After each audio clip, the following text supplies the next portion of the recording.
Friday, September 18th, 1925, Arkham, Massachusetts. It's the end of a long and abnormally hot summer. The first hints of autumn beckon, but a heavy heat persists, relentless. A silent unspoken anger grips the town. Tempers are short, and in the last week alone, there have been numerous reports of townspeople coming to heated, violent blows with one another over simple misunderstandings. And now, a call from James Hankerson. He claims to have found a dismembered body in his barn. Blaming the weather would be too easy. There is something wrong with this town, and not a whole lot this old soothsayer can do to stop the slide. My auguries indicate a small group of investigators will soon take note of these strange happenings and set forth to make things right. I'll be watching their progress, but I won't be holding my breath. Hello and welcome to Death of Raven Gaming. This is the introduction video to our campaign of Arkham Horror card games core set campaign Night of the Zealot. We are going to explain a little bit what packs I have and I built the decks from. We're gonna go through what decks they are and my experience with the game so far. So, what I own in my collection is I own 2 core sets. I own the entire Dunwich Legacy cycle. I own the entire Forgotten Age cycle, and then I own the deluxe expansion for Innsmouth Conspiracy and Circle Undone. So that's what we have to build with these decks, and the more my collection grows, the more it will. The future campaigns are going to include more cards, obviously. So, we are playing Agnes Baker and Daisy Walker. I built Daisy Walker to be a little bit more of a clue getter, and Agnes Baker to be more of a killer, but they also overlap a little bit. So, let's start with Daisy Walker's deck. So, Daisy Walker is the librarian. She has a 3-head, 5-book, 2-fist, and 2-foot. She has trait Miskatonic, and you may take an additional action during your turn, which can only be used on tome abilities. And the star effect is +0. If you succeed, draw 1 card for each tome you control. And then she has 5 health and 9 sanity. So yeah, we have quite a lot of books in this deck. Daisy Walker's signature card is Daisy's Tote Bag. It's a 2-cost asset, commits for a book, a head, and a wild. And you have 2 additional hand slots which can only be used to hold tome assets. It's just a great card for her. And then her signature weakness is the Necronomicon, John D translation. Revelation, put the Necronomicon into play in your threat area with 3 horror on it. It cannot leave play while it has 1 or more horror on it. Treats each Elder sign you reveal on a Chaos token as a tentacle or automatic fail. And then as an action, move 1 horror from the Necronomicon to Daisy Walker. Then if the Necronomicon has no horror on it, discard it. Generally, if you're getting this in the beginning, you want to remove it. But then it's just it's basically just 3 turns in a row you can't use your free tome ability. It's not too bad, I think. Arcane Enlightenment. We have 2 copies of Arcane Enlightenment. It's a 2-cost asset, commits for 2 heads, which is great. And then it takes up an arcane slot, but it gives you increased hand size, which is always good, and it's more hand slots for tome assets specifically. So since we're already doing the tome thing, I think it's rather important to do this. Next up, we have 2 copies of Burning the Midnight Oil.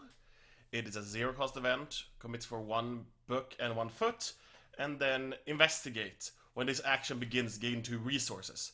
We are the main clue getter, so we're going to investigate a lot. So I think it's important to get resources, because we have quite a lot expensive stuff. I also realized I record this after I've done the first chapter, and I felt like we needed resources, so I think this is a very good card for that. Next up, we have 1 copy of Seleno Fragments, Book of Books. 1-cost asset, commits for a book, item tome, while you have 5 or more cards in hand, you get +1 book. 10 or more cards in hand, you get +1 head. 15 or more cards in hand, you get +1 book. It's just a nice. It's a tome, so we have a lot of hand slots for tomes, and it gonna just almost always gives us at least +1 book. It's just great. Then we have 2 copies of Connect the Dots, a 4-cost event, commits for 2 books, and then fast. Play after you discover the last clue at your location. Discover 2 clues at a location with a lower printed shroud value than your location. Since we are the main clue getter, we are really trying to...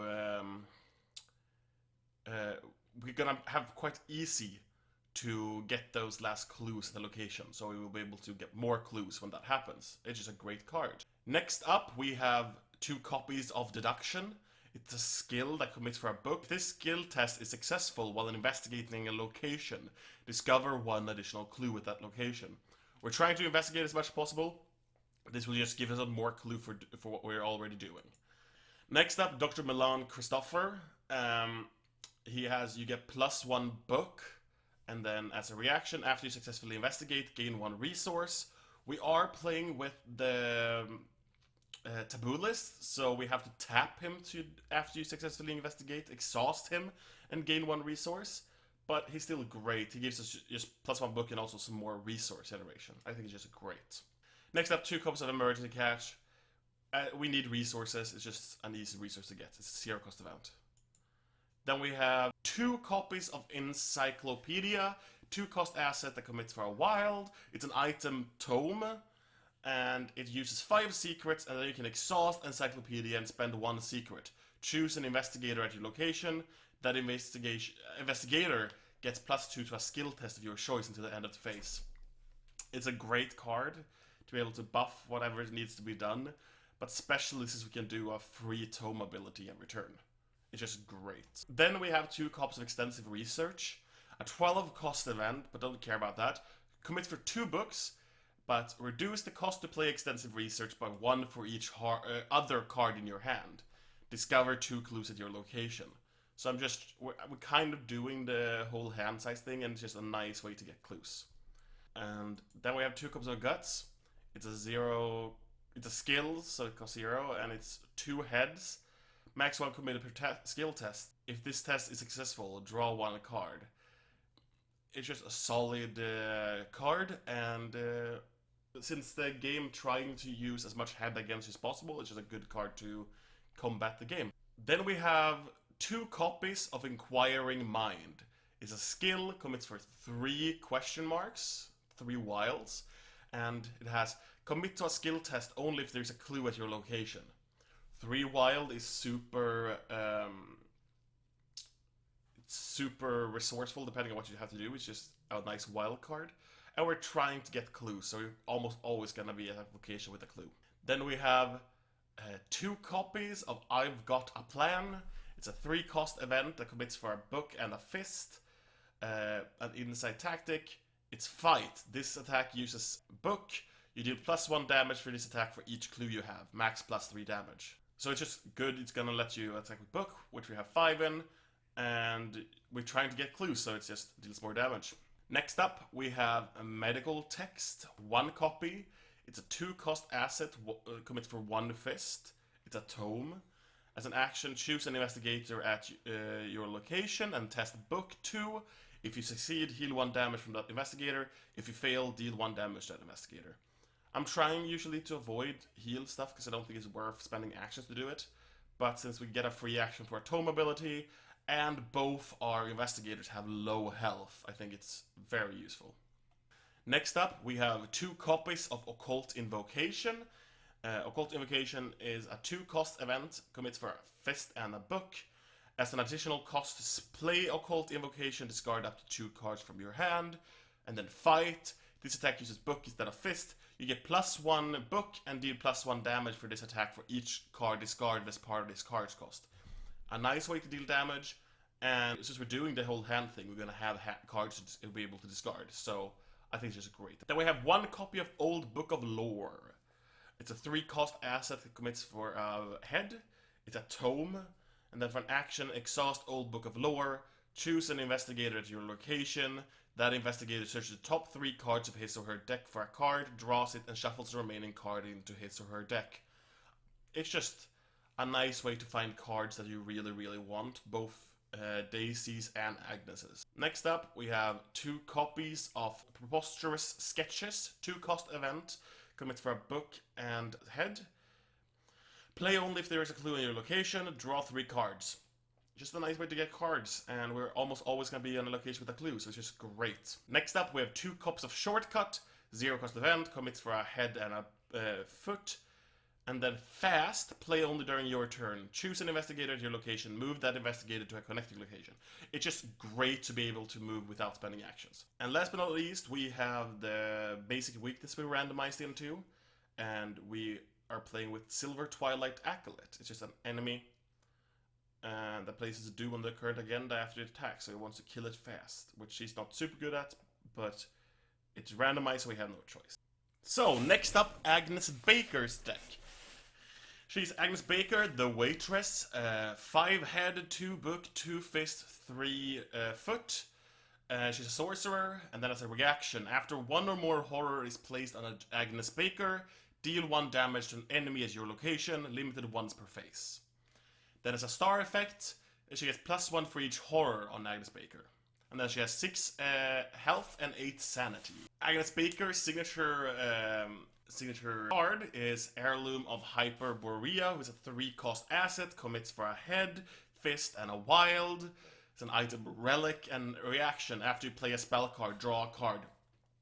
We're in Mystics, we're trying to use spells, so it's just a nice ability to have. And her signature weakness is Dark Memories, a 2-cost event. Place 1 doom on the current agenda. This effect can cause the current agenda to advance. As a forced, if Dark Memory is in your hand at the end of your turn, reveal it and take 2 horror.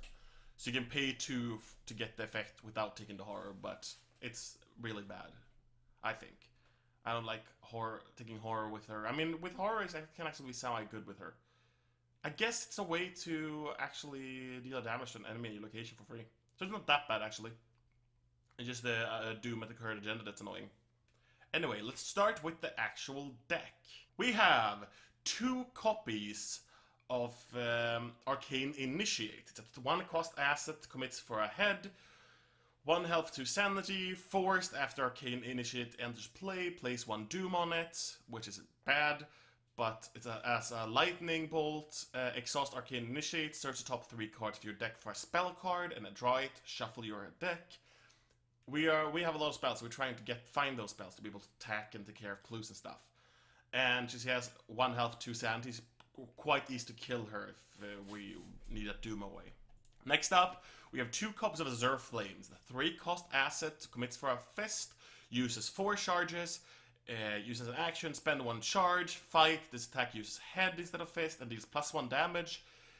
If Elder Sign +1 or 0 token is revealed during the attack, take 1 damage. It's just a way for us to kill. It's just a solid way to kill. Next up, we have 2 copies of Clairvoyance. It's a 4-cost asset, commits for a book, uses 3 charges, spend 1 as an action, spend 1 charge, investigate. Investigate using head instead of book. If you succeed, discover 1 additional clue at this location. And it's basically the same as the other one. If Elder Sign +1 or 0 token is revealed, then the investigation take 1 horror, which we actually don't mind too much. So yeah, it's a way for us to do some clue getting if Daisy Walker is in problems.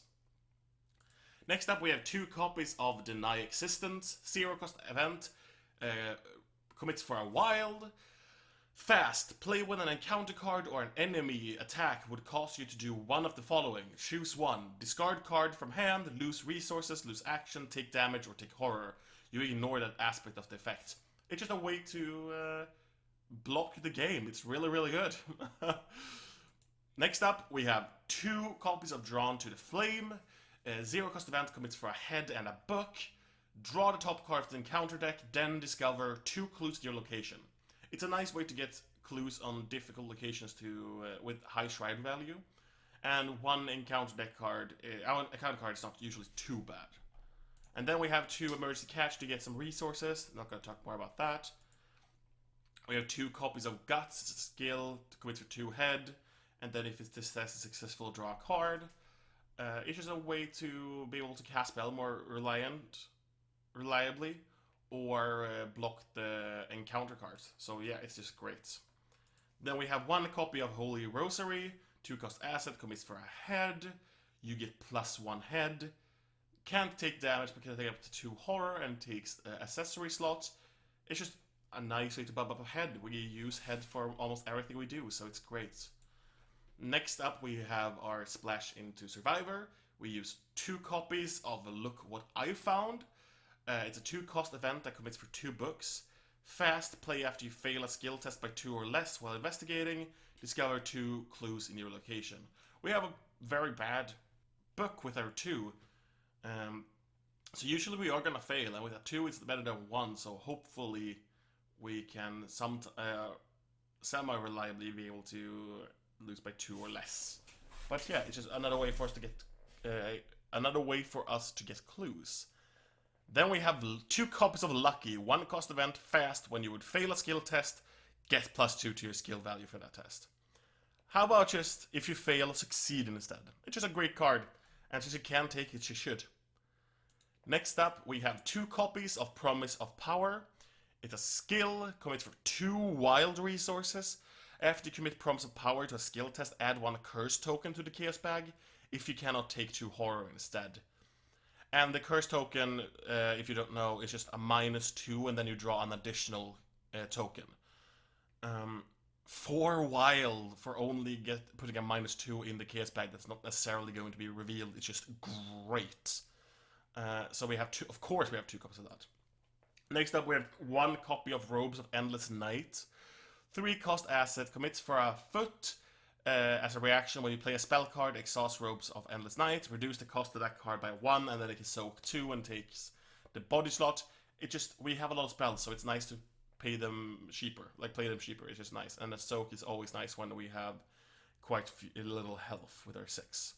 Next up, we have 2 Cups of Shrivelings, 3 cost asset that commits for a fist, uses 4 charges.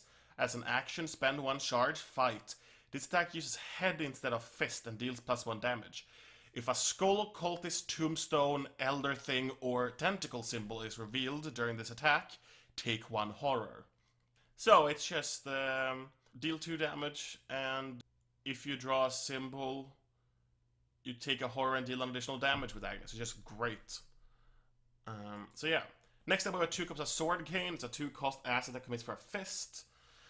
Playing Sword Cane does not provoke attack of opportunity. As a reaction, after Sword Cane enters play, immediately triggers its action ability without paying its cost. As an action, exhaust Sword Cane, fight, or evade. You may use your head in place of your fist or foot for this attack, or evasion attempt. It's a way for us to evade if we have to, but it's also just so we have more things that we can actually hit a little bit with. I know it doesn't hit for extra damage, which sucks, but at least it lets us hit with a 5 instead of a 2. It's just until we find the spells, and then otherwise just evade with it. Next up, we have 2 copies of Voice of Ra. It's a 0-cost event that commits for a head. Gain 1 resource. Reveal 3 random tokens from the Chaos bag. For each skull, cultist, tombstone, elder thing, or tentacle symbol revealed, gain an additional 2 resources. Resources are important, so yeah, it's a nice way to get resources. So I'm not gonna complain about it. And last of the cards player cards in the deck, it's 2 copies of Word of Protection, 1-cost event that commits for a while, which you should never commit unless it's like the last action on the entire game. It's fast, play when you draw a non-weakness treachery card, cancel the card's revelation effect and take 1 horror. Blocking the treachery cards are so important. And the counter cards at all, so that is so important. Plus, you can deal damage to someone when you take a horror, so it's just great. And last but not least, we're going to talk about the weakness that I randomized into, and sadly that was Amnesia. As a revelation effect, choose and discard all but 1 card from your hand. It's super duper annoying when you have to do that, but at least it's not in Daisy's deck that has a lot of hand size stuff. But yeah, so that was the 2 decks we're gonna play with in this campaign, and Alongside this video's release is also the first chapter of this, and then it should take about 2 weeks until the next chapter of the campaign comes out. I hope you enjoy. I'm gonna link the description of the video. I've also made a playlist about it. Last, before we go, I just want to say how much I've played Arkham Horror, what experiences I have with this game. I have played the first chapter in Night of the Zealot once. I have played the 2 first chapters in Dunwich Legacy, and then I've played about half of the Forgotten Age, which I'm currently playing through fully. So I'm a very big noob at this game. I'm going to get a lot of the rules wrong. So please inform me in the comments if I do something wrong. I'm a very new beginner. I have a big collection, but that's just because I really get into stuff and buy a lot because I really, really enjoy it. And I love this game, so I want as much deck building as possible. But thank you, so please watch the next episode, and thank you so much for watching, and bye!